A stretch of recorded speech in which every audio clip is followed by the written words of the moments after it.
La nave patrullera S-127 cortó la negrura como una cuchilla oxidada.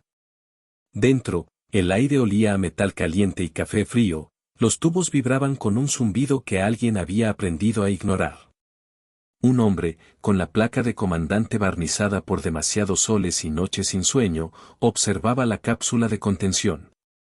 Sus manos eran mapas de misiones y funerales. A su lado, etiquetas en idiomas olvidados marcaban aquello que la burocracia tenía miedo de nombrar: evidencia, peligro, propiedad del imperio. El odio en los ojos de la niña alienígena no era simple ira, era historia comprimida, eras de saqueo convertidas en una mirada. Ella escupía con los ojos, no hablaba. Su piel translúcida brillaba con patrones de luz como corales en arrecifes muertos. Cada pulso de su bioluminiscencia era una palabra que la tripulación no sabía leer. El comandante había sido asignado para entregarla. Era un encargo que olía a orden inevitable y a promesa rota. Él no se enamoró de la misión. La aceptó como quien porta una lápida en nombre de los vivos. El compartimento vibró cuando la nave atravesó una zona de remolinos estelares. El sonido era agudo, casi musical, y la niña lo sintió como una agresión. Empujó contra el vidrio de su cápsula una y otra vez, dejando huellas humedecidas que parecían oraciones. Una alarma intermitente rompió la concentración del comandante. Una coordenada se había desviado. Un rastro de señales no autorizadas cruzaba su pantalla. No era la primera vez que la entrega prometida se volvía un camino con minas. El universo contuvo el aliento. Los humanos no rezan. Actúan. Una voz en la consola informó de signos de interceptación, frío y mecánico. Nadie habló. En la sala de mando, bajo la luz azul de los paneles, cada tripulante se volvió a su propia medida de miedo. El comandante apretó la mandíbula. Sus recuerdos no estaban lejos. La cara de su hijo en una foto diminuta, el golpe del piano la noche del adiós, una bandera quemándose en una plaza. Memorias que animaban sus acciones como fantasmas. La niña golpeó de nuevo. El vidrio vibró. El comando de contención señaló un pulso de energía, la estructura respondió con ese sonido que es mitad queja y mitad maquinaria envejecida. Fuera, un punto rojo explotó como una llaga sobre la oscuridad. Estallaron luces de advertencia. La misión había comenzado a convertirse en otra cosa. Silencio. Un compás de respiración. El comandante pensó en la promesa que había hecho a una mujer cuyo nombre ya no mencionaba, proteger a los suyos, aunque los suyos fueran pocos. También pensó en lo que le tenía que entregar al imperio, una criatura que, para ellos, era un recurso. El metal de la nave crujió. Una sombra pasó por la escotilla principal. El silencio se volvió un grito entre las estrellas. La S-127 era una vieja escolta de línea, un puente entre mundos menores y los centros de juicio del imperio. Estaba reforzada con placas recicladas de viejas batallas, pero su alma era la gente que la tripulaba, técnicos con manos de poeta, soldados con cicatrices que contaban historias en el idioma de la sal, y el comandante, que ya no usaba su nombre sino el de su rango. Sus ojos eran la brújula humana, su culpa la gasolina de su voluntad. La niña provenía de un archipiélago de lunas que los antiguos mapas catalogaban como ecocolmenas. Su especie se aferraba a la memoria del mar ancestral y a una red neuronal que almacenaba historias en patrones luminosos. Los imperiales la habían cazado por lo que podrían extraer, memoria grabada en su carne, resonancias que podían manipularse como instrumentos. Por eso la metieron en una cápsula, por eso la odiaba y por eso la miraba como si el comandante fuera la mano que la traicionaba. A bordo, la tripulación susurraba su curiosidad con la clase de cautela que precede a un naufragio. Había un médico, ojos profundos, que observaba más la respiración de la cautiva que la de su propio pulso, un artillero joven que recordaba una canción de cuna en la voz de su madre. Un piloto que coleccionaba constelaciones en una libreta manchada. Cada uno tenía un pasado que podía incendiarse con una sola orden. El imperio había dado una instrucción clara: entregar viva, sin excepciones. La recompensa era una vida, el castigo era la guerra. El comandante conocía el castigo, lo había visto en un pueblo donde la bandera humana ardió como un ave en llamas. Y sin embargo, sintió la urgencia de hacerlo bien. No por amor al imperio, sino por un deber más oscuro: no dejar que la historia se repitiera entre quienes le importaban.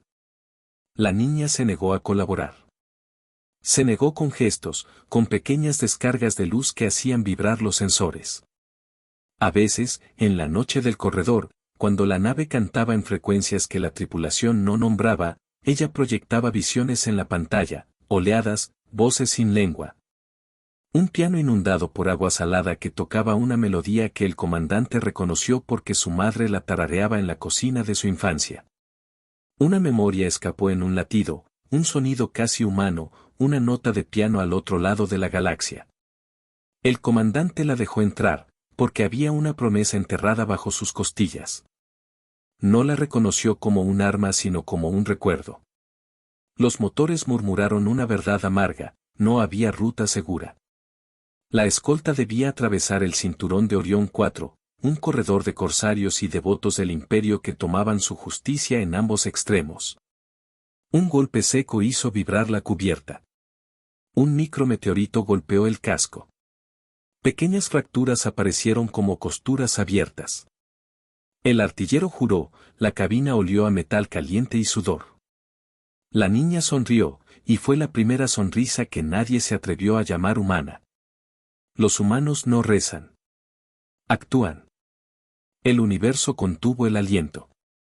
En el comedor, una vieja radio crujía con un eco de noticias antiguas. Un trozo de la canción de su hijo se coló como una aguja en la memoria del comandante. Él cerró los ojos y, por un instante, imaginó tierra firme bajo sus botas, un piano encendido en una casa que ya no existía.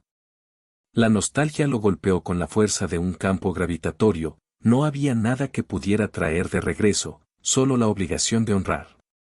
Las estrellas pasaban, indiferentes y veloces, como ojos que miran sin elegir. Cada vez que una nueva alerta sonaba, la niña se encogía menos. Aprendía. Observaba. Sus ojos registraban las rutas y el miedo. Y su odio, lejos de aplacarse, se afilaba en formas que el comandante no previó: desprenderse de la idea de venganza era, para ella, una forma de resistencia imposible. El compartimento central se llenó de una luz que no pertenecía a ninguno de los esquemas lumínicos previstos, un destello desde el panel de contención donde la niña había dejado un rastro de sus memorias. La tripulación se quedó inmóvil, testigos de una inscripción de luz que contaba un día de su mundo: niños corriendo por plataformas de coral, una bandera hecha de algas ardiendo en la playa. Alguien tocando el piano mientras el agua subía sin fin. La nave tragó ese recuerdo y lo hizo propio por un momento. El comandante tuvo la sensación de que el universo abría una grieta y dejaba salir algo muy antiguo. El silencio se convirtió en palabra no dicha. El cristal de la cápsula sudó, la niña dejó una línea con su dedo que parecía un mapa. El comandante la observó con una mezcla peligrosa de curiosidad y recelo. Allí, en esa traza, había la promesa de un nombre ajeno que sobraba en su lengua. Los piratas no esperaron al tráfico oficial. Un grupo de cazas velozmente cortó la estela de la S-127, como aves que se lanzan sobre un pez. Las alarmas dispararon la coreografía que estos hombres y mujeres practicaban desde la infancia: luces, gritos, manos que corrían y cerraban aseguradoras. La escolta maniobró, pero un disparo certero inutilizó la hélice secundaria. La nave empezó a girar con la obstinada lentitud de un animal herido. El comandante dio una orden que sabía que rompía la cadena: dividir recursos para asegurar la cápsula. Mandó a 2 hombres a reparar, y dejó a la niña bajo observación más estricta. Uno de los técnicos, un muchacho que había aprendido a tocar la guitarra en los hangares, no volvió de la cubierta de reparación. Una explosión decidió por él. La nave se inclinó, como si llorara. El comandante vio la escena a través de la escotilla. En su mente, el recuerdo de su hijo gritando con las manos llenas de arena le devolvió un sabor metálico. Él no tenía la indulgencia de los sentimientos, tenía la obligación de la responsabilidad. La niña, a su vez, sintió la pérdida con una claridad que era 100 veces la de cualquier humano. No lloró, pero su piel cambió de color como una mañana pasando a tarde. Mostró una nota de su memoria que era una canción de guerra, la tripulación la escuchó como si se colara por la rendija de sus corazones. Fue una advertencia y una confesión. Los imperiales, desde la estación de control, llamaron por la frecuencia de comando. En la pantalla, un rostro sin nombre ordenó, no desviarse. No detenerse. Entregar. La voz del imperio era una pared que no conocía la humedad humana. El comandante comprendió que la ruta que le marcaban era también una trampa, si se acercaban a la capital sin daños, la niña sería arrancada y usada, si se desviaban, estarían declarando guerra. El comandante tomó una decisión, no por su carrera, sino por un principio que llevaba tatuado en su pecho desde la primera vez que vio a la gente morir por reglas ajenas. Ordenó un desvío calculado hacia un puerto neutral. Era una traición menor a la autoridad imperial, una herida en el uniforme que pagaría más adelante. Un grupo de mercenarios intentó abordarlos por segunda vez, aprovechando el desvío. La batalla fue un poema de metal y fuego. El artillero joven protegió la sala de máquinas con una calma que parecía nacer de una promesa infantil no cumplida. Lo perdió. La explosión que lo tomó dejó un hueco en la tripulación y una bandera de humo tatuada en la memoria del comandante. El comandante escuchó, después del estruendo, un tono casi humano, el eco de un piano muy, muy lejos. Era la memoria que la niña liberó sin querer, un fragmento que recordó la infancia del comandante en la tierra, una pequeña casa con un piano desafinado que su madre tocaba para acallar la noche. El dolor le atravesó la garganta y lo volvió silencioso. No dijo nada. Actuó. Los humanos no rezan. Actúan. El universo contuvo el aliento. La tripulación improvisó a la velocidad de los que aún creen en la posibilidad de un final distinto. Remendaron paneles con manos que conocían los nombres de las soldaduras. Ataron lo que quedaba con correas humanas y juramentos murmurados. Cada acto pequeño fue una moneda cambiada por una vida. Mientras tanto, la niña se volvió más compleja. A ratos, cuando solo quedaba la luz azul de emergencia y el zumbido del reactor, proyectaba imágenes que no eran meras memorias, eran advertencias, mapas de rutas alternativas. Y rostros del imperio que habían sido testigos de crímenes atroces. Ella insistía en que la moneda de su memoria era cara, no la daría a cualquiera. Y aún así, sin querer, liberaba retazos que salvaron más de una maniobra. El comandante empezó a ver en ella no solo a la prisionera, sino a un archivo viviente. Pensó en cada vida humana que se había perdido por la insaciabilidad del imperio. Recordó a su esposa, cuya risa se apagó en una plaza donde la bandera ardió y donde su hijo recibió el silencio como herencia. En sus manos se hizo fuerte la idea de proteger a los que la memoria quería devorar, aunque esa protección delatara su desobediencia. Un mensaje llegó desde una estación neutral, podían ofrecerles una hiperruta segura a cambio de información que la niña poseía. Era la contradicción perfecta, cambiar libertad por seguridad. El comandante sabía que la transacción implicaría su propia condena si el imperio descubría el trato. La niña, por su lado, exigía una prueba más cruel, quería ver el precio que la humanidad estaba dispuesta a pagar. Lo hizo sabiendo que la prueba podría romperlos a todos. Aún así, hubo momentos en los que dejó de mirar con odio y comenzó a observar con una especie de cálculo tembloroso, como quien estudia una flor extraña. Una noche, la nave se acostó sobre el flanco de una nube de polvo estelar. La luz de la nebulosa coloreó el corredor en un violeta antiguo. En ese instante, la niña proyectó una escena de su infancia, un piano dejado a la intemperie, una mano que tocaba las teclas aunque nadie la escuchara, y la imagen de un niño corriendo hacia el mar. El comandante la reconoció porque era el mismo acorde que su madre tocó la última noche. Sintió una punzada de memoria que lo volvió humano. El silencio se volvió un grito entre las estrellas. La decisión del comandante ya no era solo proteger una carga. Era proteger la posibilidad de memoria sin violencia. Por eso tomó riesgos que antes no habría tomado. Por eso se adelantó a órdenes y dejó que cada acto suyo fuera una escuela de consecuencias. La capital imperial apareció en el horizonte como una cicatriz de luces. Era un bastión de vidrio y torre, un faro político que devoraba la individualidad en favor de uniformes brillantes. Allí esperaban jueces que convertían la historia en expediente y ejecutores que no dudaban. El comandante supo que ya no habría vuelta atrás. Mientras se acercaban, una flota menor del imperio, destinada a recuperar la carga si ésta resultaba insubordinada, se cruzó en su ruta.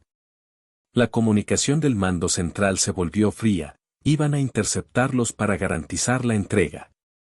Sin previo aviso, un crucero imperial desplegó drones que rodearon la nave como cardúmenes de acero. La tensión alcanzó un clímax que olía a pólvora.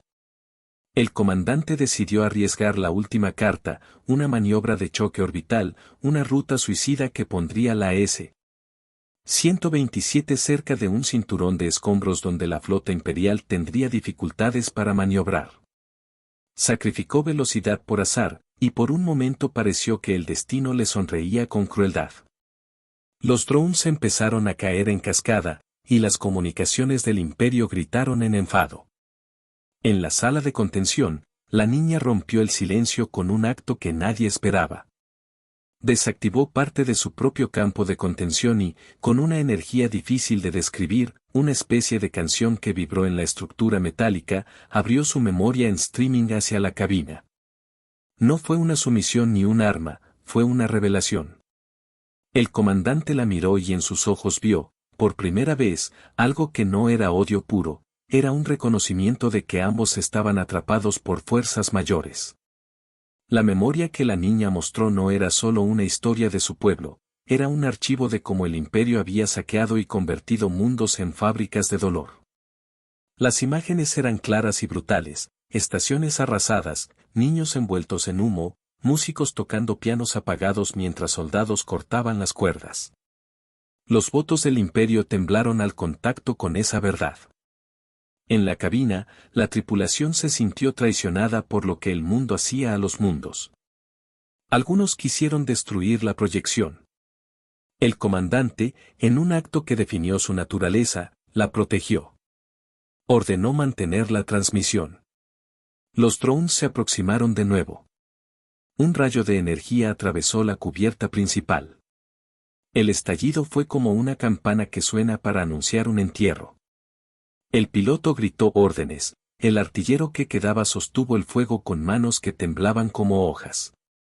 El comandante vio la trayectoria del disparo, iba directa a la sala de contención.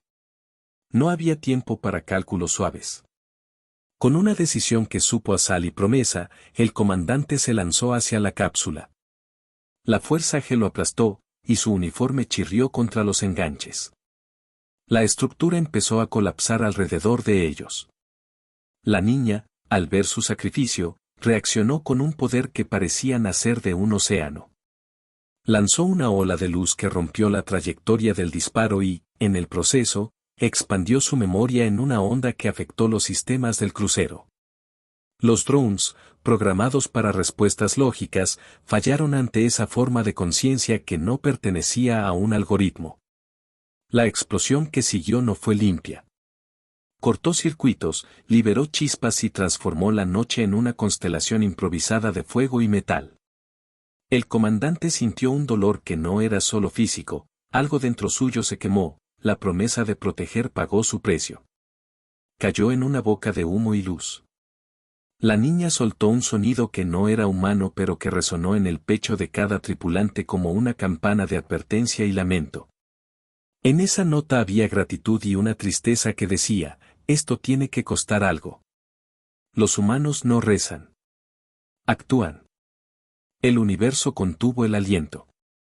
Cuando la lluvia de fuego cesó, la S-127 yacía herida, pero indómita. La transmisión de memorias había navegado hasta la señal imperial y, por un segundo que duró una eternidad, la verdad estuvo públicamente en el aire. Los jueces del imperio vieron las imágenes y fruncieron el ceño. Algo cambió en la ecuación de control, ya no se trataba solo de un traslado, se trataba de una exposición. En la sala de mando, entre humo y alerta, el comandante abrió los ojos. Le dolía el cuerpo de la manera que duelen las promesas saldas en la carne. Vio a su equipo, algunos vivos, otros ya llamados por el silencio. La niña estaba de pie al lado de la cápsula, temblorosa, y sus ojos ya no solo mostraban odio. Había una llama de reconocimiento, una especie de respeto mal entendido.